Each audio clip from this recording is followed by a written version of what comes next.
மெட்ராஸ் யூனிவர்சிட்டியில் ஆசிரியராக வேலை பார்த்துட்டு ஓய்வு பெற்றிருப்பாங்களே, அவங்களுக்கு ஓய்வூதிய பலனே வழங்கலை அப்படின்னு சொல்லிட்டு நம்ம முன்னாடியே பேசியிருந்தோம். அது கோர்ட்லேயும் போயிருந்துச்சு. நேற்று விசாரணைக்கு வரதா இருந்துச்சு. என்ன சார் ஆச்சு? அது நீதிமன்ற அவமதிப்பு வழக்கு, நிதித்துறை செயலாளருக்கு எதிராக தொடுக்கப்பட்ட வழக்கு. அதாவது கோர்ட் ஆல்ரெடி காசு கொடுக்க சொல்லிட்டாங்க, அப்போ கூட அவங்க கொடுக்கல. அதனால் சார் நீங்கள் சொல்லி கூட கொடுக்கல பாருங்கள் சார், கேட்க மாட்டாங்க சார், என்னன்னு கேளுங்க சார் என்று நிதித்துறை செயலாளர் யூசி அவர்களுக்கு எதிராக இந்த வழக்கை தொடுத்தார்கள். நேற்று அந்த வழக்கு ஜஸ்டிஸ் ஆனந்த் வெங்கடேஷ் அவர்கள் முன்பு விசாரணைக்கு வந்தது. அப்போ வந்தப்போ சார் இந்த மாதிரி இன்னொரு 2 மாதம் டைம் கொடுங்க, கொடுத்துறோம்னு சொன்னப்போ இது சீரியஸ். கோர்ட்டு ஒரு ஆர்டர் போட்டிருக்குது.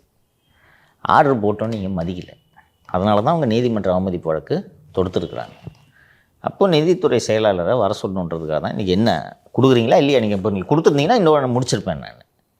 கொடுக்கல. அப்போ நிதித்துறை செயலாளர் தான் நேராக வரணும் என்று 5/12/2025 அன்று நிதித்துறை செயலர் திரு உதயச்சந்திரன் அவர்கள் ஜஸ்டிஸ் ஆனந்த் வெங்கடேஷ் கோர்ட்டில் சென்னை பல்கலைக்கழக ஊழியர்களுக்கு கொடுக்க வேண்டிய ஓய்வூதிய பலன்களை கொடுக்காத காரணத்தால் 95 கோடி ரூபாயை ஏன் தரவில்லை, எப்போது தரப்போகிறீர்கள் என்பதை விசாரிப்பதற்காக நிதித்துறை செயலாளரை 5/12 அன்று நேராக ஆஜராக சொல்லி உத்தரவு போட்டுட்டு அவங்க அரசு வழக்கறிஞர் என்னென்னமோ பண்ணி பார்த்தாங்க. இல்லை சார் அப்படி சொல்லு பாஸ், நீ போங்க பாஸ், நான் அவர்கிட்ட பேசிக்கிறேன் போங்கன்றாங்க. அன்றைக்கி உடம்பு இல்லைன்னு வர முடியாமல் பேசினா அரசு வாரண்ட் இஷ்யூ பண்ணாங்க. ஆப்ஷன் இல்லை.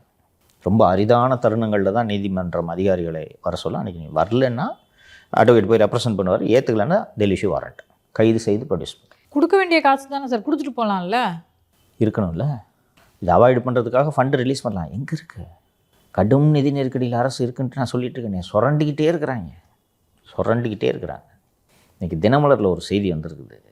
பல முறை நம்ம சிஎம்டியை பற்றி பேசியிருக்கிறோம்.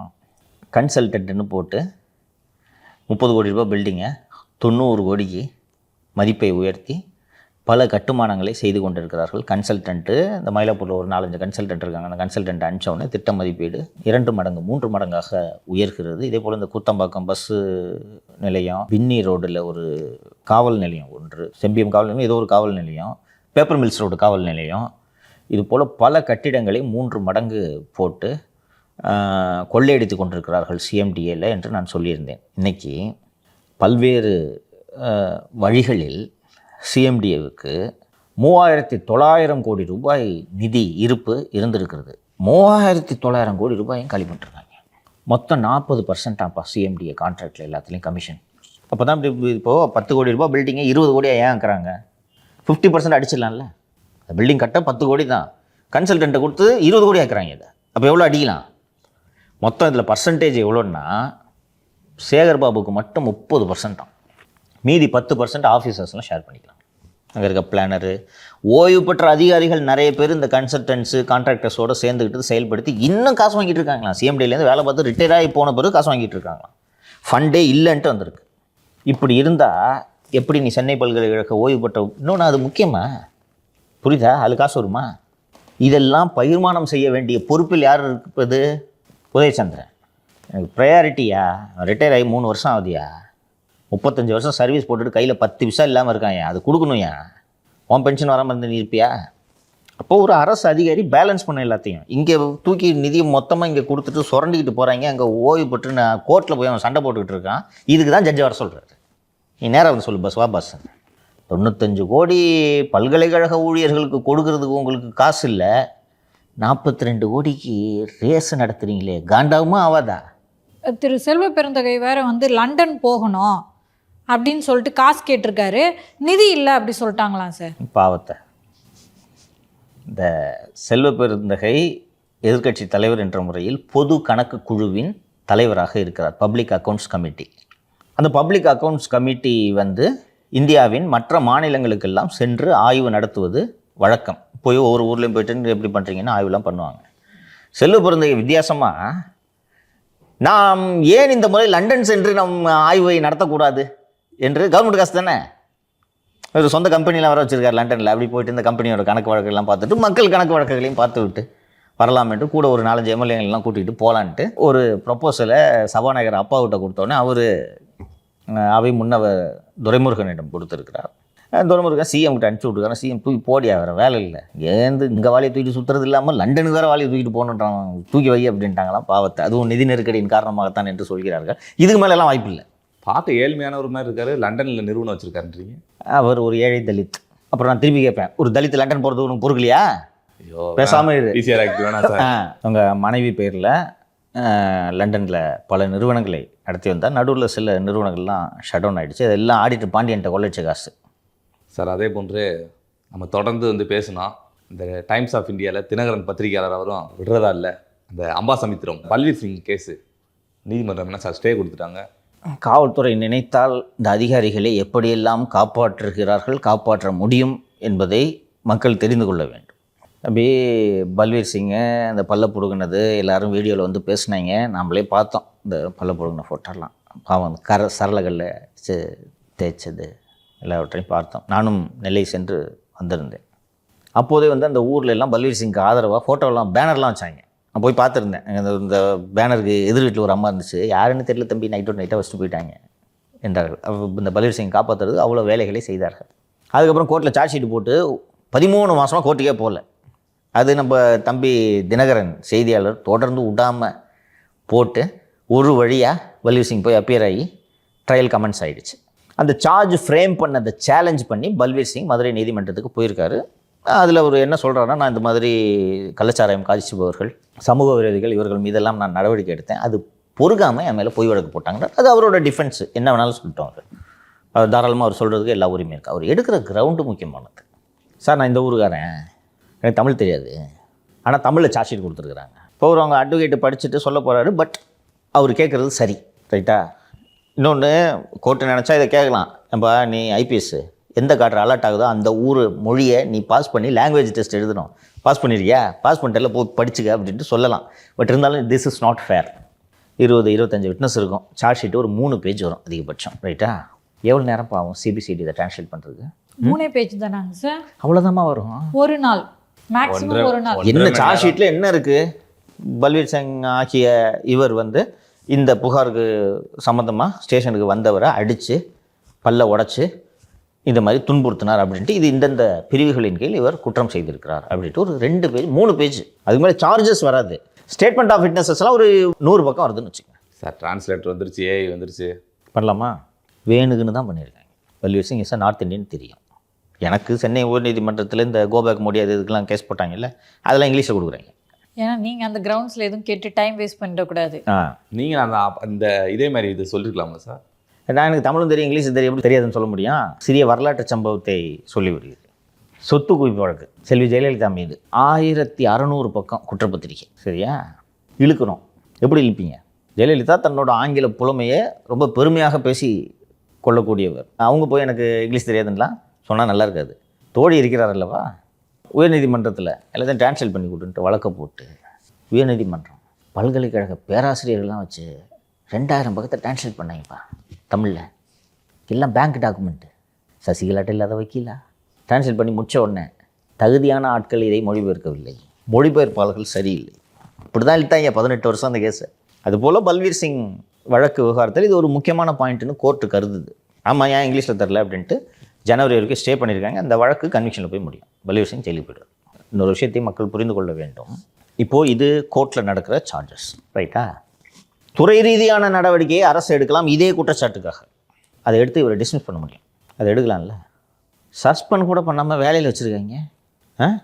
தினகரனும் விட மாட்டார், நானும் விட மாட்டேன். இந்த கேஸு ட்ரையல் முடிகிற வரைக்கும் விட மாட்டோம், ரைட்டா? இது ஆட்சி மாற்றம் வந்தாலும் சரி, ஏழைங்களெல்லாம் இந்த பல்ல அடித்து குரூர புத்தி உள்ளவங்களாம் டிபார்ட்மெண்ட்டில் இருக்கக்கூடாது. அதனால் அது கோர்ட் இஸ் ரைட்டு. பட் இதில் தப்பு யாருக்கிட்டன்னா சிபிசிஐடிக்கு. அவங்க அப்பயே இங்கிலீஷில் கொடுத்துட்டு போ.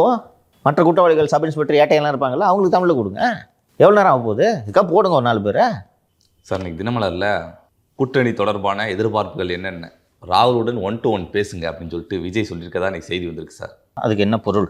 டைரெக்டாக பேசுங்க அப்படின்னு சொல்லிட்டு சொன்னேன். டேரெக்டாக பேசுங்கன்னா என்ன மீனிங்? எதுக்கு? அது த்ரூ ஆகலை அலையன்ஸ் பற்றின விவகாரங்கள். தவிர கூட காங்கிரஸ் பேச்சுவார்த்தை நடத்துகிறது என்று புரிந்து கொள்ளலாமா? ஆமாம். சரி, திமுகவோடு கூட்டணி பேச்சுவார்த்தை நடத்துவதற்கு குழு அமைத்திருக்கிறார்கள் என்று ஒரு செய்தி வந்திருக்கிறதா? யார் யார் இப்போ குழுவில் இருக்காங்க? கிரீஷ் சோடங்கர், செல்வ பெருந்தகை, ராஜேஷ்குமார், அப்புறம் நிவிடி தல்வா, சுரேஷ். சரி, இப்போ இதில் எதுப்பா உண்மை?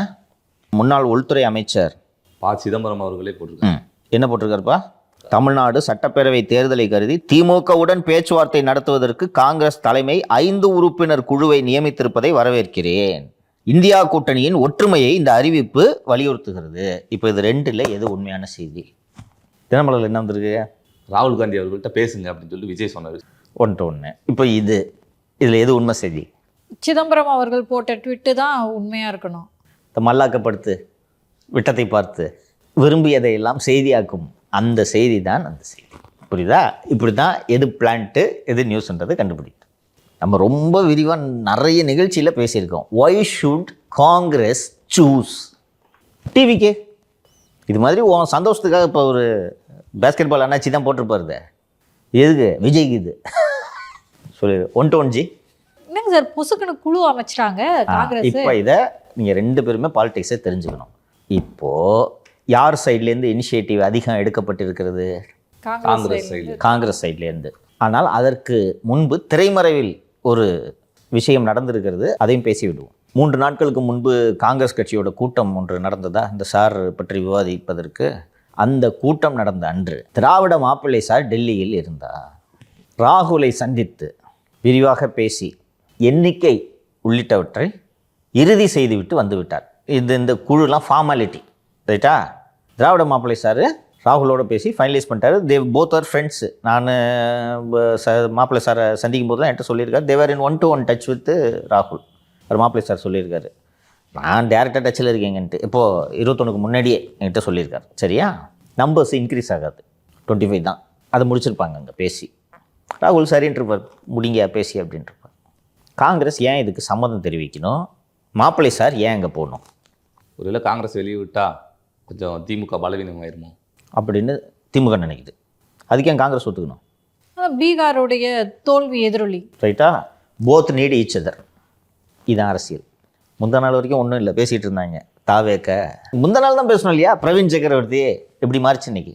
பிசி போட்டார். That is final. மாப்பிள்ளை சார் பேசிட்டாரு. இது டெல்லியிலேருந்து இன்ஃபர்மேஷன். விகடன் செய்தியாளரும் இதை பதிவிட்டிருக்கிறார். சார் அங்கே திரு ராகுல் கைதானதுக்கெல்லாம் இங்கே விஜய் அவர்கள் இருந்துட்டு போ. நீ நானா கேட்டேன்? நானாப்பா கேட்டேன்? சரி, அது இருக்கட்டும். இப்போ 1 to 1க்கு என்ன? நான் தான் மல்லாக்கப்படுத்து விட்டத்தை பார்த்த செய்தின்ற முடிஞ்சா? ஒரு நாள் மாறிச்சா? என்ன சட்டை கிழிஞ்சிருந்தா தச்சு முடிச்சிடலாம், நெஞ்சு கிழிஞ்சிருச்சு, இப்போ எங்கே முறையிடலாம்? கிழிஞ்சிருச்சு. சரி, இப்போ ஆதவனை போய் பிரவீன் சக்கரவர்த்தி அவர்களை பார்த்தாரு. பார்த்துட்டு நான் என்ன சொன்னேன்? பிரவீன் சக்கரவர்த்திக்கு கட்சியில் என்ன ரோலுன்னு சொன்னேன். நேராக ராகுலை பார்த்து முடிச்சுட்டு வந்துட்டார மாப்பிள்ள. இதில் நம்ம கூடுதலாக இன்னொரு விஷயத்தை பார்க்கணும். திமுகவின் டெல்லி முகம் யார்? கனிமொழி அவர்கள். இப்போ மாப்பிள்ளை இது போய் பேசுகிறாரு. Good question sir. அப்போ எல்லாத்தையுமே கட்சியில் இந்த மாதிரி தேசிய தலைவர்கள் கூட பேச்சுவார்த்தை நடத்துறது, ஃபண்டு மேனேஜ் பண்ணுறது மர்மம் பார்த்துப்பாரு. முதலமைச்சர் கேண்டிடேட்டாக மவன் அறிவிப்பீங்க, பிறந்தநாள் கொண்டாடுவீங்க, மாநில அரசியலுக்கு வரத்தான் போகிறாங்க, வேறு வழி இல்லை. நான் டெல்லியை பார்த்துக்கிட்டு இருந்தேன். அங்கே போய் நீங்கள் போய் பேசி முடிச்சிங்கன்னா ராகுலுக்கும் கனிமொழிக்கும் என்ன ஈக்குவேஷன்றது எல்லாருக்கும் தெரியும். நாட் ஓன்லி வித் ராகுல், with all national leaders, BJP leaders கூட. அதான் பிஜேபி உள்ள நல்ல க்ளோஸ். ஆமாம். இது என்ன வேலை இது? சரி, இது இருக்கட்டும். நம்ம இப்போ இங்கே இந்த மற்ற பஞ்சாயத்துக்கு வருவோம். முடிஞ்சா இப்போ என்ன பண்ண போகிறீங்க? தனித்து போட்டியிடுகிறதா தாவேக்க? தனித்து தான். தனியாக போகிறேன். முடிஞ்சா? விஜய் அரசியலை கற்றுக்கொள்ள வேண்டும் சொன்னா எவ்வளோ நாளாக நான் சொல்லிகிட்டு இருந்தேன். Why should Congress go with TVK? பீகாரில் ஜெயிச்சிருந்தாலும் காங்கிரஸ் இது மாறாது. அதிகபட்சம் தாவேக்கவை பயன்படுத்துகிறாங்க அவங்க. தொகுதிகளை அதிகமாக கேட்டு வாங்கியிருப்பாங்க. 10 நாளைக்கு முன்னாடி இந்த பக்கத்து ராஜேஷ்குமார் பேசுவார், அந்த பக்கத்து அழகிரி பேசுவார். ஏன் நாங்கள் அதிகாரத்தில் பங்கு கேட்க கூடாதா? நாங்கள் மெழுகுவர்த்தி மாதிரி உருகி வீணாகி போய்விட வேண்டுமா? நாங்கள் என்ன கரும்பு சக்கையா? என்ன சொன்னாங்க? சாரை மட்டும் நீங்கள் குடித்து சக்கை நாங்களா? என்ன பேசுனாங்க? ஒரு சத்தம் வருதா? ஜெயிச்சிருந்தாலும் they will not do. சிதம்பரத்தோட ட்வீட்டை பார்த்தியா? இந்தியா கூட்டணியின் ஒற்றுமை இதன் மூலம் உறுதிப்படுத்தப்பட்டுள்ளது. நான் அந்த டெல்லியிலேருந்து தமிழகத்தை பார்க்கணுன்னு மீண்டும் மீண்டும் சொல்கிறதுக்கு காரணம் என்னென்னா, டெல்லியிலேருந்து பார்க்கும்போது யுவர் பெர்ஸ்பெக்டிவ் வில் சேஞ்ச். அவங்களுக்கு இந்தியா அலையன்ஸ் தான் முக்கியம் தமிழ்நாட்டை விட. நம்ம இங்கேருந்து பார்க்கும்போது நமக்கு தமிழ்நாடு முக்கியம். அவங்களுக்கு இந்தியா பிளாக் முக்கியம், பாராளுமன்ற ஒற்றுமை முக்கியம், 29 முக்கியம். பிஜேபி அதிமுக கூட கூட்டணி வச்சு எடப்பாடியை முதல்வர் வேட்பாளராக அறிவித்தது 26க்கா 29க்கா? 29க்கு. அப்போ காங்கிரஸ் 29 பற்றி யோசிக்காதா? ஸோ பீகாரில் வெற்றி பெற்றிருந்தாலும், வெற்றி பெற்றிருக்காங்கன்னு வச்சுக்கப்பா, இன்றைக்கி ஆர்ஜேடி ஆட்சின்னு வச்சுக்கப்பா, தேஜஸ்வி யாதவ் சிஎம், காங்கிரஸும் நல்ல கணிசமாக ஒரு 35-40 சீட்டு ஜெயிச்சிருக்காங்கன்னு வச்சுக்கோ. அப்போதும் இந்தியா கூட்டணியை உறுதிப்படுத்த தானே நினைப்பார்கள். அப்போ எப்படியா வருவாங்க? Should you not think? ஒரு ஆள் இந்த பிரவீன் சக்கரவர்த்தின்னு அவன் சொல்லி இப்படித்தான் நீங்கள் பிரசாந்த் கிஷோர் விஷயத்துலையும் ஏமாந்தீங்க, ஞாபகம் இருக்கா? இப்போது பிரச்சாரத்திற்கு வருவோம். இறுதியாக ஒரு முறை இந்த கூட்டணி எனக்கு சந்தோஷமாக இருக்குது, தக கூட்டணி பற்றி பேசுறது. சேலத்துக்கு பிரச்சாரத்துக்கு அனுமதி கேட்டிருக்காங்க. 4 கார்த்திகை தீபம், 6 பாபரி மசூதி. வேறு டேட்டை கேளுங்க, எத்தனை பேர் வருவாங்கன்னு சொல்லுங்கள். சேலத்துலேருந்து எத்தனை பேர் வருவாங்க, நாமக்கல்லேருந்து எத்தனை பேர் வருவாங்க, பக்கத்து மாவட்டம் வேறு எதுப்பா, திருப்பூர், ஈரோடு, அங்கேருந்துலாம் எத்தனை பேர் வருவாங்கன்னு சொல்லுங்கள். அது பிரச்சாரத்துக்கு 1 மாதத்துக்கு முன்னாடி கேளுங்க. முன்னாடிகள் டிஎம்கே வில் கிரஷ் விஜய். விஜய் மீது தனிப்பட்ட வன்மம் இருக்கிறது பட்டத்து இளவரசருக்கு. இது பாலிடிக்ஸை தாண்டி அவங்க ஆக்சுவலி பொலிட்டிக்கலாக டிஎம்கே விஜய்க்கு உதவி பண்ணோம். என்ன, விஜயை பேம்பர் பண்ணி உதவி பண்ணி, ராஜா தனியாக நில் ராஜா, போ ராஜா, பண்ணு ராஜா, நல்லா பண்ணு ராஜா அப்படின்னு மக்கள் நல கூட்டணி எப்படி அதிமுக ஊக்குவித்ததோ அதை திமுக செய்ய வேண்டும். ஆனால் அதை தாண்டி இந்த பர்சனல் கிரட்ஜ்னால தான் க்ரஷ் பண்ணுறாங்க. இது எல்லா டைனமிக்ஸையும் நீங்கள் உள்வாங்கிட்டு தான் அரசியல் பண்ணணும். கரூர் விவகாரத்திலே திரு விஜயை வந்து முதலமைச்சர் கைது பண்ணாததுக்கு ஒரு காரணம், ரொம்ப புஷ் பண்ணி ஏடிஎம்கே சைடு வந்து தள்ளி விட வேணாம்னு நினைச்சாருன்னு நிறைய ஜேர்னலிஸ்ட்டுங்க சொன்னாங்க. அப்படி இருந்தும் அவங்களால தாங்க முடியல பாருங்களேன். தனிப்பட்ட தாக்குதல்கள், இப்படி வந்து பிரச்சாரத்தை பண்ண விடாம தடுக்கிறது காரணம் நான் சொன்ன அந்த பர்சனல் கிரட்ஜ். விஜய் மேல அன்புள்ளவர்களுக்கு, மிகப்பெரிய அளவில் அரசியல் விவரம் இல்லாதவங்க என்ன நினைக்கிறாங்கன்னா, நாம் வந்து விஜய் மேலே வன்மத்தை கொட்டுறோம் அப்படின்னு சொல்லிட்டு. பட் இதை வேற ஆங்கிளில் பாருங்களேன். இந்த மாதிரி அவரை க்ரஷ் பண்ணி அங்கே உட்காந்துட்டு ஏதோ ஒரு குரூப் அவரை பார்த்து சிரிச்சுக்கிட்டு இருக்காங்க.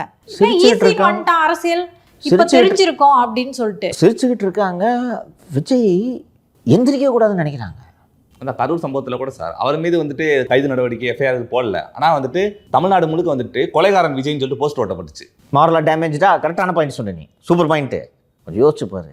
இதனால் வீணாக போனவங்க விஜய் வீட்டு வாசலில் போய் கத்துனாங்களே, கொலையாளியே வெளியே வான்ட்டுலாம் போய் கத்துனாங்களே, இதனால் ஒன்றும் இல்லை, விஜய்க்கு இந்த பாதிப்பு இல்லை. ஆனால் அதை கவர் பண்ணி மீடியாவில் போட்டு விஜய் கொலைகாரன் என்று சித்தரிக்க இந்த திமுக முனைந்தது. இது பர்சனல் கிரட்ஜ், தெரியுதா? பொலிட்டிக்கலாக பண்ணுறதுன்றது இந்த வடக்கு கிழக்குன்னு போட்டு பண்ணுறது, அது பொலிட்டிக்கலாக. இது சில்லறத்தனம். தமிழ்நாடு பூரா போஸ்ட் ஓட்டுனது, கொலையாளின்னு போஸ்ட் ஓட்டினாங்களா, சில்லறத்தனம் இது இல்லையா? இப்படி தான் பண்ணுவாங்க. இது அரசியல்னு சொல்லிட்டேன், எதையுமே தப்பு சொல்ல முடியாது. இது அரசியலை தாண்டி பர்சனலாக திரு உதயநிதியாக இருக்கட்டும், அவங்க ஃப்ரெண்ட்ஸாக இருக்கட்டும், அவங்க குரூப்பில் பேசிக்கிறது சொல்லி இதை தானே சார் சிரிச்சுப்பாங்க. ஆமாம், வி ஆர் ஹெல்பிங் விஜய், கேர்ஃபுல்லாக இருங்க, கேர்ஃபுல்லாக இருங்க. புரியுது, புரியலன்னா போதுமா, அவ்வளோதான்மா. நம்ம ஒரு அரசியல் ஆய்வாளராக இருக்கும் விஷயங்களை எடுத்து பொதுவெளியில் வைக்கிறோம். அதை பார்த்து கற்றுக்கொள்வதும் உதாசீனப்படுத்துவதும் you do it in your own peril, அவ்வளோதான். விஜய் புதுசாக வந்திருக்காரு, அவர் மேலே நிறைய பேருக்கு நம்பிக்கை இருக்குது. அதனால நம்மளுடைய பங்காக நம்ம என்ன பண்ணுறோன்னா 360 டிகிரியில் அனலைஸ் பண்ணி அவருக்கு உதவி தான் பண்ணுறீங்க. அது மட்டும் இல்லாமல் நமக்கு இதில் ஸ்டேக்ஸ் இல்லை. தள்ளி உட்காந்துக்கிட்டு விருப்பு வெறுப்பு இல்லாமல் பேச முடியும். இப்போ ஏதாவது ஒரு பார்ட்டியோட அங்கமாக நீங்கள் இருந்தேன்னா யூல் டேக் சைட்ஸு, உங்களை அறியாமல் யூல் டேக் சைட்ஸு. நமக்கு ஒரே கன்சர்னு தமிழ்நாடு நல்லா இருக்கணுன்றது மட்டும்தான். இன்னொன்று சொல்லிடுறேன், திமுக ஓட்டுக்கு போகணும், ரெண்டும் இணைந்தது தான். தமிழ்நாடு நல்லா இருக்கணும்னா அங்கே ஓட்டுக்கு போகணும். அதனால நம்மளால் வெளியிலேருந்து அப்ஜெக்டிவாக சொல்ல முடியுது. இங்கே தள்ளி நின்று பார்க்கும்போது நம்ம எளிதாக சொல்ல முடியுது. சொல்லிக்கிட்டே இருந்தோம். இன்றைக்கி பிசி ட்வீட் பண்ணிட்டாரு, காங்கிரஸ் குழு அமைச்சிருக்கிறது கன்ஃபார்மா? இந்த குழு அமைத்த செய்தி வரும் அதே நாளன்று தினமலரில் இப்படி 1 to 1. நீங்கள் ஆரம்பத்துலேருந்து சொல்லிட்டு வரீங்க சார், காங்கிரஸ் டிவிகே கூட போகாது, டிஎம்கே கூட தான் இருப்பாங்க, அவங்களோட பெனிஃபிட் என்ன எல்லாத்தையும் சொல்கிறீங்க. இப்போ now Vijay is pushed into a corner, தெரியுதா? யார் இருக்கா? சரி, இப்போ Congress finalist, it is a ton deal, அவ்வளோதான். மாப்பிள்ளை போயிட்டாரு, பேசியாச்சு, முடிஞ்சு, it's a ton deal. VCK வெளில போகுமாப்பா? இன்றைக்கி விசிகே பற்றியும் ஒரு செய்தி டைம்ஸ் ஆஃப் இந்தியாவில், நாங்கள் இரட்டை இலக்கத்தில் சீட்டுகளை எதிர்பார்க்கிறோம், பொது தொகுதிகளை எதிர்பார்க்கிறோம். வந்திருக்கா? குடுகுல பொது தொகுதி போய்ட்டு வர இல்லையா? யார் தான்ப்பா வருவா? அந்த குலா போட்ட பாய் வேற யார் வருவா? இப்போது இன்னொன்றும் கேட்குறேன் மாலதி, நீங்கள் மிக அதிகமாக நம்புவது சிறுபான்மையினர் உங்களோடு வருவார்கள் என்று, ரைட்டா? இப்போ நான் ஒரு சிறுபான்மை சமூகத்தை சேர்ந்த இஸ்லாமியன், மிக கடுமையான பிஜேபி எதிர்ப்பாளன். இப்போது 26 தேர்தலில் யாருக்கு வாக்களிக்க வேண்டும் என்று நான் நினைப்பேன்? டிஎம்கேக்கு. ஏன்? புது கட்சி, அவர் தான் சிறுபான்மையினருக்கு உறுதியாக குரல் கொடுத்துன்னே இருக்கிறாரு, எப்போவுமே சிறுபான்மையினரோட நிற்பேன்றாரு. ஏன் அவருக்கு ஒரு வாய்ப்பு கொடுக்கக்கூடாது? யாருமே அப்படி மேலே இருக்க ஒரு முக ஸ்டாலின் நல்லது பண்ணுறாருலாம் பார்க்கறதில்ல சார். ஏரியாவில் இவர் தாப்பா நம்ம பழக்கப்பட்ட ஒரு பஞ்சாயத்துனா அவர் வருவார் நமக்கு, அப்படி தான் சார் போட போகிறாங்க ஓட்டு. அது மட்டும் இல்லாமல் பிஜேபி ஆன்ஸ்லாட்டை எதிர்க்கிறதுக்கு ஒரே வழி திமுக காங்கிரஸ் தான். அது மட்டும் இல்லாமல் காங்கிரஸ், திமுக விட அதிகமாக காங்கிரஸ், இங்கே சிறுபான்மையில் பெரிதும் நம்புவது காங்கிரஸை. இப்போ எலெக்ஷன் நெருங்க இந்த உணர்வு உறுதிப்படும், ஸ்ட்ராங் ஆகும், ஸ்ட்ரெங்தன் ஆகும் இந்த ஃபீலிங். இப்போ நம்ம கூட நிற்கிறவங்கள நாம் ஸ்ட்ரெங்தன் பண்ணணும். So we should stand with Congress. பிஜேபியோட இந்த ஆபத்திலிருந்து காங்கிரஸ் ஒன்றுதான் உறுதியாக நம்மை காப்பாற்றும். காங்கிரஸ் வலுவாமல் இஸ்லாமியர்களோடு நிற்கிறது. அப்போ மைனாரிட்டிஸ் ஓட்டு எப்படி சொல்லிட்டான்? கிறிஸ்டியன் ஓட்ஸ் போகுது. அதில் எனக்கு நான் அதை மறுத்தே பேசலை. போதுமா? இப்போது 2 மாதம் முன்னாடி தாவேக இருந்த நிலைமையை பாரு. ஆஃப்டர் 2 கேம்பெயின்ஸ்னு வச்சுக்கோ. கரூருக்கு பிறகு பாரு, திமுக காங்கிரஸ் கூட்டணி இறுதி செய்யப்பட்ட பிறகு பாரு, அங்கேருந்து இன்னைக்கு தாவேக எந்த நிலைமையில் இருக்குது புரிகிறதா? இப்போது தேர்தல் நெருக்கத்தில் இது எந்த நிலைமைக்கு போகும்? ஏன்னாங்க சார், திமுகவும் இது வரைக்கும் கூட்டணிகள் பற்றின ஒரு குழப்பத்தில் தான் இருந்தாங்க. அவங்க இப்போ கன்ஃபார்ம் பண்ணிட்டாங்க. இனிமே இறங்கி விஜய் வந்து பிஜேபியோட பி டீம் அப்படின்னு சொல்லிட்டு அவங்களும் பிரச்சாரம் பண்ணுவாங்க. ஆல்ரெடி ஆரம்பிச்சிட்டாங்க. கோவனை வச்சு விஜய் வந்து ஒரு சங்கி மாதிரிலாம் ப்ரொஜெக்ட் பண்ணுவாங்க. சிம்பிளாக சொல்கிறேன், ஒரு வாக்காளனாக நான் ஏன் தாவேக்கு ஓட்டு போடணுன்ட்டு என்ன சொல்லி கன்வின்ஸ் பண்ணுவாங்க? என்ன தாவேக்கவினர் மற்றும் விஜய் அழகாக இருக்காருண்ணா, நல்லா டான்ஸ் ஆடுறாருண்ணா, சொல்லுங்க, ரியாக்ஷன் கொடுக்குறாருன்னா. இன்னொன்றுங்க சார், பொதுவாக ஒரே ஒரு ஓட்டு தான் எந்து. நான் போட போகும்போது இது வேஸ்ட் ஆகிடக்கூடாதுன்னு எல்லாரும் நினைக்கிறாங்க. எக்ஸாக்ட்லி, இதுதான் கரெக்டாக பாயிண்ட்டுக்கு வந்துட்டீங்க. நான் 2-3 நிகழ்ச்சியில் சொல்லியிருப்பதாக எனக்கு நினைவு.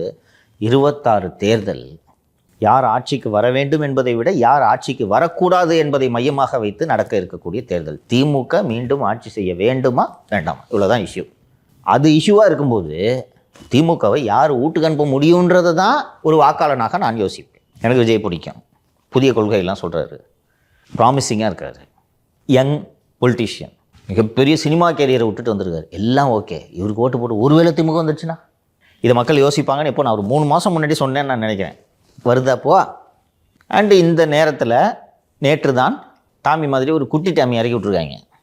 ஜிஎஸ்டி இன்டெலிஜென்ஸ் யூனிட், திமுகவின் மூத்த அமைச்சர் திரு ஐபெரிசாமி அவர்கள் வீட்டு மற்றும் தொடர்புடைய நிறுவனங்களில் ஜிஎஸ்டி இன்டெலிஜென்ஸ் யூனிட்டோட சோதனை. இப்போது நம்ம ஆஃபீஸுக்கு பொருள்லாம் வாங்குகிறோம், அதில் பார்த்துருப்பேன் ரைட்டா, அதில் ஜிஎஸ்டி கட்டுறோம். இப்போ ஜிஎஸ்டி இல்லாமல் நம்ம டிரான்சாக்ஷன் பண்ணுறோன்னு வச்சுக்கேன். இப்போ நம்ம இதில் கேஷ் டிரான்சாக்ஷன் இல்லை, அதனால் நமக்கு அந்த சிக்கல் இல்லை. பில்லு வாங்காமல் சேல்ஸ் பண்ணுறப்பா, ஓகே, அப்போ ஜிஎஸ்டி வெயிட் பண்ணுறியா? இது மாதிரி சோதனைகளை நடத்துவதற்கு ஜிஎஸ்டி இன்டெலிஜென்ஸ் யூனிட்டுக்கு அதிகாரம் இருக்குது. உருட்டு தான். அப்போ இந்த பக்கம் திமுகவை பலவீனப்படுத்திக்கிட்டே இருந்து விஜயை தனிமைப்படுத்துவதன் மூலம் நாம் வெற்றி பெற்று விடலாம் என்று பிஜேபி தலைமை நினைக்கிறது. இது சாத்தியம் இல்லையா? இதான் அவங்க பிளான். ஒரு 10 ஓட்டாவது மைனாரிட்டி ஓட்டு அங்கிட்டு போட்டுமேன்றாங்க. எனக்கு எப்படியும் வராது, சத்தியமாக ஒரு பாய் ஓட்டு வராது. எனக்கு கிறிஸ்டியன்ஸ் ஓட்டும் ஒரே ஒரு ஓட்டு வராது. கிறிஸ்டின்ஸ் சம்டைம்ஸ் போடுவாங்க, பட் பெரும் அளவு அது வருவதற்கு வாய்ப்பு இல்லை.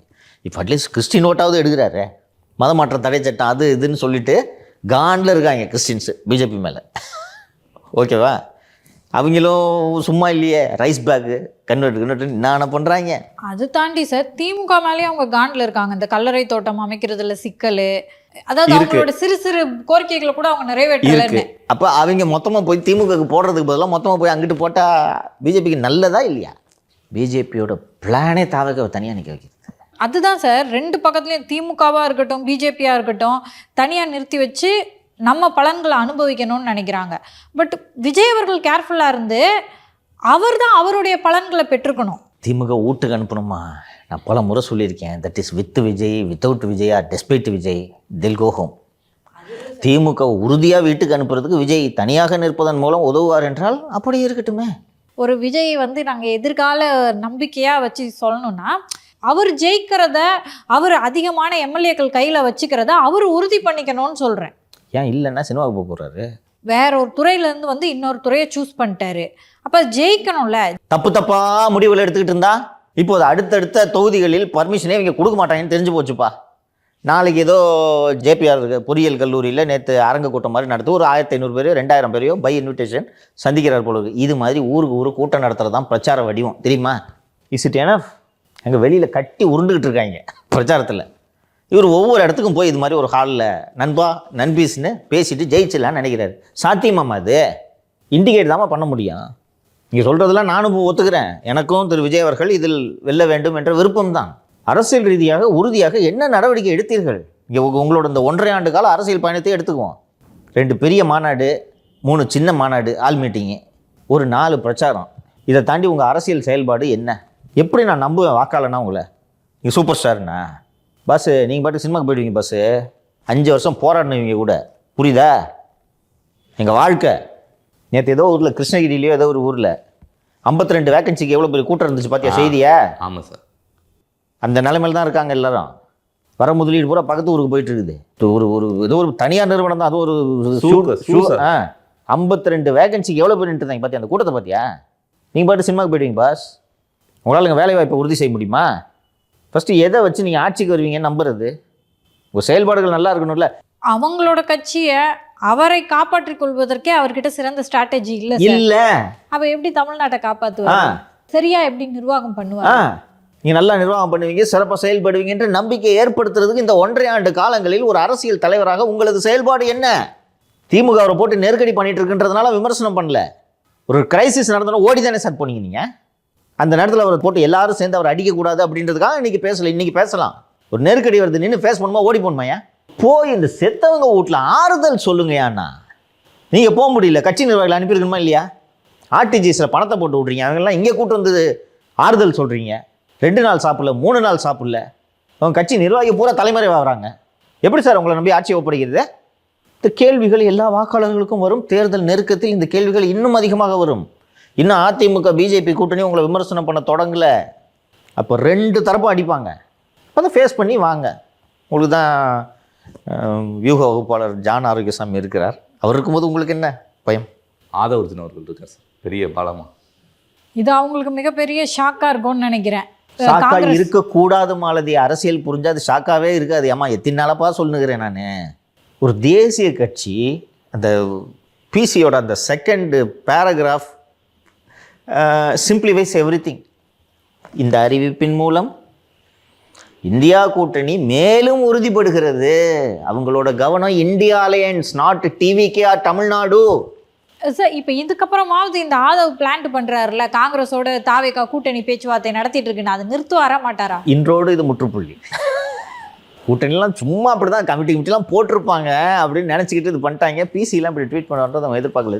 லுக், இதோட சம்மன் சப்ஸ்டன்ஸ் என்னன்னா, Congress DMK both are in an urgency. The want to seal the alliance. தப்பி தவறி கூட டிவிக்கே கூட போகக்கூடாதுன்றதுக்காக தான் மாப்பிள்ளை சார் கிளம்பி டெல்லிக்கு போய் உட்கார்ந்தது. இல்லை சார், டிஎம்கே வந்துட்டு இவ்வளோ சீக்கிரமாக எடுக்கிறது டிஎம்கேக்கு நல்லது. காங்கிரஸ் வந்துட்டு இவ்வளோ சீக்கிரமாக வந்துட்டு கூட்டணிக்கு போனது ஒரு தப்பான மூவோ? என்ன ஆப்ஷன் பாஸ்? சரி பாஸ், தனியாக போட்டுட்ருக்கியா? இல்லை சார், நம்ம நாங்கள் டிவிக்கு கூட போகிறோம் சொன்னனால தொகுதி இன்க்ரீஸ் ஆகும் சார். அவங்க போட்டி பீகாருக்கு முன் பீகாருக்கு பின் என்று நீ முடிவுகளை பிரித்து பார்க்க வேண்டும். மேபி 1 or 2 இன்க்ரீஸ் ஆக வாய்ப்பு இருக்குது. அது கூட இல்லை. இன்றைக்கி அந்த 1 கூட கேட்குற நிலைமையில் நீங்கள் இல்லை. அதனால தான் Congress jumps at the opportunity. நீ சொல்கிறது டிவி கூட போகிறோன்னு பேசி அப்போவும் நம்பரை இன்க்ரீஸ் பண்ணுறது பீகாரில் ஜெயிச்சிருந்தா பண்ணியிருக்கலாம். இனி போன்ட்டாங்கன்னா என்ன பண்ணுவேன்? இல்லைங்க டிவி போ அப்படின்ட்டாங்கன்னா. சரிங்க சார், இவ்வளோ நாள் காங்கிரஸ் வந்துடும் நம்பிட்டு இருந்தாங்க. காங்கிரஸ் வந்து திமுகவோட போயிடுச்சு. தனியாக நிற்கிறது திரு விஜய் அவர்களுடைய ஆப்ஷனாக இருக்குமா? அதாவது வேற என்ன இருக்குது அப்படின்னு கேட்காதீங்க, தனியாக நிற்கணும்னு நினைப்பாராங்க சார்? தனியாக நிற்கணுன்ற முடிவில் தான் இது வரைக்கும் இருக்கிறார். தனியாக நிற்கிறதுல என்னென்ன ரிஸ்க்குன்றதை திரு விஜய் அவர்கள் இன்னும் உணரவில்லை, புரியவில்லை.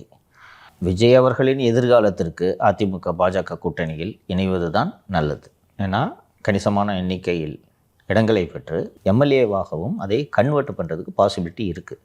பட் கொள்கை எதிரியோடு எந்த ஜென்மத்திலும் கூட்டணி கிடையாது என்பதை மீண்டும் மீண்டும் தாவேக நிர்வாகிகள் வலியுறுத்தி கொண்டு வருவதால் அவர் தனியாகத்தான் நிற்கப் போகிறார் என்பதை இப்போதைக்கு நாம் உறுதி செய்யலாம். ஏன்னா இது வரைக்கும் வேறு மாதிரியான சிக்னல்ஸ் எதுவும் வரல. நான் ஏற்கனவே அந்த தந்தியில் அந்த செய்தியை மறுத்தேன். நான் அது மாதிரி ஒரு இண்டிகேஷனும் கிடையாது, அதுபோல் எதுவுமே நடக்கலை அப்படின்றதே நான் சொன்னேன். தனியாக நிற்பதனால் என்ன நடக்கப் போகிறது என்பதை பீகாரை பார்த்தும் பிரசாந்த் கிஷோரை பார்த்தும் திரு விஜய் அவர்கள் கற்றுக்கொள்ளவில்லை என்றால் அதுக்கு நாம் ஒன்றும் செய்ய முடியாது. ஏன்னாங்க சார், இப்போ வந்து ஒருவேளை திரு விஜய் அவர்கள் தனித்து நிற்கிறாருன்னா 2 சிக்கல்கள் வர வாய்ப்பு இருக்குது சார்.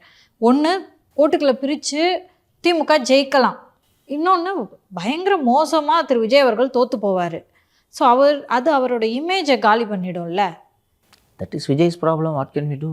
அது நடக்க வேணான்றதுக்காக தான் நம்ம மீண்டும் மீண்டும் சொன்னோம், நீ வந்து அதிமுக கூட கூட்டணி சேர்ந்தா சரி, சேரலன்னா போங்க. விஜய் அவர்களோட பேர் டேமேஜ் தான் ஆகும். அதை நீங்கள் ஃபேஸ் பண்ணி ஆகணும். You see you're taking a risk. நீங்கள் நான் சினிமா விட்டுட்டு அரசியலுக்கு வரேன்னு நாங்கள் பஸ் நாளைக்கு ராஜ்பவனுக்கு போய் பதவி ஏற்றுங்க பஸ்லாம் யாரும் சொல்ல போகிறது இல்லை. நீங்கள் ஒரு ரிஸ்க் எடுக்கிறீங்க, அந்த ரிஸ்கோட விளைவுகளை நீங்கள் தான் அனுபவிக்கணும். இது ஒன்றும் politics is not a bed of roses. Prashant Kishor வந்து பிஃபோர் பீகார் ரிசல்ட்டு ஹீரோ மாதிரி இருந்தார். அப்புறம் அவர் ஒரு ஜீரோன்னு தெரிஞ்சு போச்சு. ஒன்று திமுகவே திரும்ப ஜெயிக்குதுன்னு வைங்களேன். அப்போ விஜய் எப்படி இருக்கணும் சினிமாவில் கூட? இன்னொரு தடவையும் அவரை சினிமாவில் வந்து மிகப்பெரிய அளவில் சாதிக்க விட்டு அவங்களோட மிகப்பெரிய எதிரியை அவங்க வளர்த்து விட மாட்டாங்க.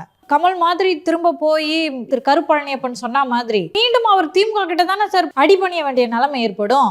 வியாபாரம் உங்களுக்கு திமுக புரியாது தான். ஜனநாயகனோட சேட்டலைட் ரைட்ஸ் யார் வாங்கியிருக்குது?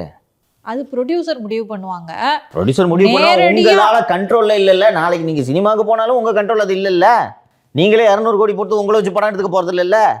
இன்னொன்று ப்ரொடியூசர் வரணும்ல. ஒரே ப்ரொடியூசர் யாருப்பா? சிவப்பு பூதம் தயாரிப்பு நிறுவனத்தை கண்ட்ரோல் எடுத்துட்டாங்க. இன்பன் உதயநிதி வழங்கும் திரு விஜய் அவர்களின் படம். இன்பன் தான் செக்கில் கையெழுத்து போட்டு கொடுப்பாரு உங்களுக்கு. கரெக்டா? It is up to him, his future, he took the risk, his party, let him take a call. இன்னைக்கு புரியும் காங்கிரஸ் திமுக கூட்டணி உறுதி என்ற பிறகு. இப்போது he has to recall. And ஆலோசனை சொல்கிறதெல்லாம் தப்பான ஆளை கூப்பிட்டு ஆலோசனை கேட்டுட்டு இருக்காரு. இந்த தலைமுறையினருக்கு நினைவு இருக்குமா இல்லையா என்பது தெரியவில்லை. நான் பொது வாழ்க்கைக்கு வந்ததுக்கு காரணமே ஒரு காவல்துறை அதிகாரி, ஜாஃபர் சேட். அந்த திமுக ஆட்சி காலத்தில் தமிழகத்தில் பெருமளவில் ஒட்டு கேட்பை அறிமுகப்படுத்திய அதிகாரி ஜாஃபர் சேட். யாருக்குமே நேர்மையானவர் கிடையாது ஜாஃபர் சேட். அவரை தவிர யாருக்கும் நேர்மையானவர் கிடையாது. கருணாநிதி கூட பேசிக்கிட்டு அவங்க குடும்பத்தில் இருக்கிறவங்க ஃபோனெல்லாம் ஒட்டு கேட்ட ஆள் தான் இந்த ஜாஃபர் சேட். உன்னை நம்பி தானே பேசுகிறேன்.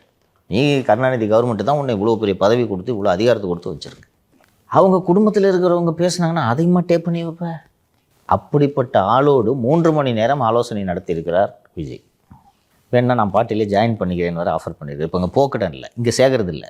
அப்பாவோட ஒரு செல்வாக்கு முடிஞ்சிச்சு. திமுகவில் சேர்க்கறது இல்லை, எந்த பதவியும் அவருக்கு கொடுக்க முடியாதுன்ட்டாங்க, சேர்க்கறது இல்லை. அதனால நம்மளை விட ஜூனியர் ரவிக்குமார்லாம் போய் அங்கே டிவிக்கு கூட்டத்தில் நிற்கிறார். நம்மளே போவோம், போய் எனக்கு ஒரு நல்ல பதவி கொடுங்கன்ட்டு போய் இந்த மாதிரி ஆளுகிட்ட ஆலோசனை பண்ணால் உங்களுக்கு எப்படி தெரியும்? ஒருவேளை இதுக்கப்புறம் வந்து ஜாஃபர் சேட்டுக்கு ரொம்ப இம்பார்ட்டன்ஸ் கொடுத்து திமுக பேசும், என்ன மூடில் இருக்காரு விஜய். கண்டிப்பாக அதான் ஜாஃபர் யாருக்கும் லாயல் இல்லைன்னு சொல்லிட்டேன்ல. அதனால கண்டிப்பாக இன்னொன்று பழைய கான்ட்ராக்ட்ஸ்லாம் போயிடுமேன்னு அவரும் ராஜா சங்கரும் அவ்வளோ க்ளோஸு. ராஜசங்கர் கூப்பிட்டுனே நடக்குதுன்னு கேட்டால் சொல்ல மாட்டாரா? இப்போவே சுற்றி வச்சிருக்காளுங்க பூரா திமுக ஆளுங்க தான். அதுவே தெரியல அவருக்கு இன்னும். ஸோ சரியான முடிவை உரிய நேரத்தில் எடுக்க வேண்டும். சரியான முடிவை நீங்கள் தாமதமாக எடுத்தாலும் பிரயோஜனம் இல்லை. அது அரசியலில் ரொம்ப முக்கியம். அதை புரிஞ்சதுனால தான் டிஎம்கே காங்கிரஸ் டக்குன்னு முடிவு எடுத்துருச்சு. தெரியுதா? What's the point in delaying? இன்னொன்று, இந்த விரைவாக இது முடிவெடுத்ததன் மூலமாக எங்கள் கூட்டணி வலுவாக இருக்கிறது, எதிர்முகாம் கலகலத்து கொண்டு இருக்கிறது என்பதையும் உணர்த்தலாம் அல்லவா? அடுத்த மாதம் ராகுலை தமிழகம் அழைத்து வந்து ஒரு பிரம்மாண்ட மாநாட்டை நடத்துவதற்கு திமுக திட்டமிட்டு இருக்கிறது. உங்களால் நடத்த முடியுமா? ஜி வந்து தனியாக பேசிட்டு போகிறாரு அப்படின்ட்டு நிறுவுறதுக்காகவும் இது இருக்கலாம் இல்லையா? All set and done their alliance is intact strong. உண்மையிலே அதிமுக கூட்டாரம் தான் கலகலத்துக்கிட்டு இருக்கு. ஐயா வேறு புது கட்சி ஆரம்பிக்க போகிற நியூஸ் வந்துருக்கு, பார்த்தியா? பார்த்தேன் சார். ஐயா பாமக. அதான் சார் எனக்கு என்னன்னு புரியல. ஏதோ டாக்குமெண்ட்லாம் போட்டுட்டாங்களே, ஏதோ பத்திரம் மாதிரி. சரிண்ணா, என்ன சொல்கிற? ஐயா புது கட்சி ஆரம்பிக்கிறாரா? என்ன அவர்தே நிறுவனர், எல்லா விதியும் திருத்துறவர் அவர்தே. அவர் புதிய கட்சி ஆரம்பிக்கிறாருன்னா என்ன சார் கதை? 2 பேப்பரில் நியூஸ் வந்திருக்கு. தினமலர்லேயும் வந்திருக்கு, தினகரன்லேயும் வந்திருக்கு. அன்புமணி வேலை கட்சியை கலைச்சாலும் கலைப்பார். அவரே அப்போ புது கட்சி ஆரம்பிக்கணும். நான் பரவாயில்ல சார், பிரமாணியாவோட நல்லா ஒர்க் பண்ணுறாரு இவர். யார்? அன்புமணி. உண்மையிலே we should give him that credit. யோசிச்சுப்பார். நீ சொன்னது ஒரு சரியான பாயிண்ட்டுப்பா. இது யோசிச்சு பார்த்தா ஐயாவாப்பா புது கட்சி ஆரம்பிப்பார். எப்போ ஒவ்வொரு ப்ரெஸ் மீட்லேயும் சொல்கிறாரு, வேணா புது கட்சி ஆரம்பிச்சுக்க, என்கிட்ட கேட்டால் பேர் கூட நான் சொல்கிறேன், இது ஏன் கட்சி. ஆனால் திரு அன்புமணி அவர்களுக்கு இப்படி ஒரு சந்தோஷம். இது எதுக்குன்னா ஐயா கூட இருக்கவங்களை குழப்புறதுக்கு. இப்போ நான் டக்குன்னு ஐயாவுக்கு ஃபோன் போட்டு என்னங்க ஐயா புது கட்சி ஆரம்பிக்கணும் எவன் சொன்னது அப்படின்னு வருது. நான் கேட்டுருவேன். மற்ற பாமக தொண்டர்களுக்கு இந்த ஆப்ஷன் இல்லைல்ல. ஓஹோ, செட் ஆகுது. அப்போ பாமக உறுதியாக அன்புமணிட்டு தான் இருக்கு, நம்ம அங்கிட்டு போயிடுவோம் குழப்பறதுக்காக. So all set and done இந்த என்டிஏ கூட்டணி குழப்பமான நிலையில் தானே இப்போது இருக்கிறது. நாங்கள் பார்த்தீங்களா தெம்பு எங்கால கூட்டின்னு வந்து மாநாடு போடுறோம் பாருங்கள். உங்களால் மாநாடு போட முடியுதா? ஸோ இப்போ இந்த வார் ஆஃப் பெர்செப்ஷன்ஸு எப்படி நடக்குது தெரியுதா? நெருங்க நல்லா இருக்கும். நவம்பர் 4ஆவது வாரம் சொன்னேன்னா நடக்குதா? நேற்று ஈடி வேற வந்துருச்சு. ஜிஎஸ்டியில் வந்திருக்கு. அதான் ஈடியோட தம்பி சரி, என்ன விஜய்க்கு ஏதோ சொல்ல விரும்புகிறீங்க, சொல்லுங்கள். சார் இப்போது உதயநிதிக்கு வந்து எப்படி விஜய் பர்சனல் எனிமியோ அதே மாதிரி தான் விஜய்க்கும் உதயநிதி பர்சனல் எனிமி. அவரை செக் வைக்கிறதுக்கு என்ன இது வரைக்கும் சரியான மூவ் பண்ணியிருக்கீங்க? அந்த மூவ்லாம் தெரிஞ்சிச்சுன்னா ஏம்மா இப்படி உட்காந்துட்டு இருக்காங்க? ஸோ உங்களோட எதிரியே உங்களால் சமாளிக்க முடியல, எதிர்கொள்ள முடியல, நீங்கள் எப்படி தமிழ்நாட்டை காப்பாற்றுவீங்க? இன்றைக்கி தானே திமுக காங்கிரஸ் கூட்டணி இறுதியாயிருக்கு. இப்போ உட்காந்து அந்த 70 குழு மீண்டும் விவாதிக்கும். இல்லை அதுக்கப்புறம் இண்டிகேஷன்லாம் மாற்ற வாய்ப்பு இருக்குது சார். இன்னொன்று என்ன புரிஞ்சுக்கணும்னா சார், அதாவது இப்போ தான் கட்சி தொடங்கியிருக்காரு. இந்த எலெக்ஷனில் நல்லா தீவிரமாக எல்லோரும் வந்து ஒர்க் பண்ணுவாங்க, எல்லா காசையும் போட்டு ஜெயிச்சிருவோன்ற நம்பிக்கையோட போடுவாங்க. இதே ஒரு எலெக்ஷன் முடிஞ்சதுக்கப்புறம் 3% ஒரு 6% வந்துச்சுன்னு வச்சுக்க, எப்படி தோற்று போவோம். அதுக்கப்புறம் எதுக்கு நம்ம வந்து காசு போட்டுக்கிட்டு, எதுக்கு நம்ம போய் பிரச்சாரம் பண்ணிக்கிட்டு அப்படிலாம் சொல்லிட்டு தோண ஆரம்பிச்சோம்ல சார். தேமுதிக கட்சி தொடங்கிய போது சொத்தை அழித்தவர்கள் ஏராளமானோர் இருக்கிறார்கள். புரியுதா? இன்னும் காலம் கட்டிகிட்டு இருக்காங்க ஈரோடு பக்கத்துல எல்லாம். ஈஸின்னு நினச்சிட்டாருப்பா. அவரோட சிக்கல் இதுதான்ப்பா, சினிமாவில் ஜெயிச்சிட்டோம், அதே மாதிரி இது ஈஸி. மற்றவங்க மாதிரி இல்லாமல் ரிட்டையர் ஆன பிறகு வரல, நம்ம டாப்பில் இருந்து வந்துட்டோம், டாப்பாக போய் சிஎம் சேரில் உட்காந்துக்கலாம் அப்படின்னு நினச்சிட்டாரு. புரிந்து கொள்வார். நன்றி. நன்றி சார்.